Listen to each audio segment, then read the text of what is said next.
నేను ఇక్కడ రామానాయుడు ఫిల్మ్ స్కూల్లో డిఎఫ్టీ చేస్తున్నాను అండి. ఇక్కడ రామానాయుడు ఫిల్మ్ స్కూల్లో డైరెక్షన్ కోర్స్ చేస్తుంటే ఆ టైంలో ఒకసారి వెంకటేష్ గారు ఒక మాట చెప్పారు. మన విక్టరీ వెంకటేష్ గారు ఒక మాట అన్నారనమాట. ఏంటంటే, ఈ ప్రపంచంలోనే అన్నిటికంటే కష్టమైన పని ఏంటో తెలుసా? నాకు గెస్ చేయగలరా?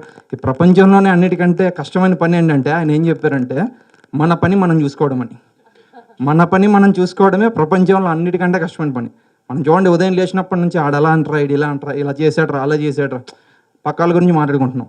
అలాంటి ఒక ఆలోచన నుంచి పుట్టిందే ఇందులోని హీరో క్యారెక్టర్ అనమాట.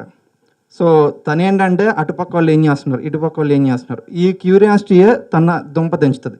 అది ఎలా అన్నట్టు, వాళ్ళు ఎలాంటి కష్టాలు పడ్డారు అన్నట్టు సినిమాలో చూడబోతున్నారు మీరు. అండ్ ఇంకోటి ఏంటంటే, ఈ సినిమా మేమేమి కష్టపడి చేయలేదండి. సీరియస్లీ చెప్తున్నాను, మేము ఎవరూ కష్టపడి చేయలేదు.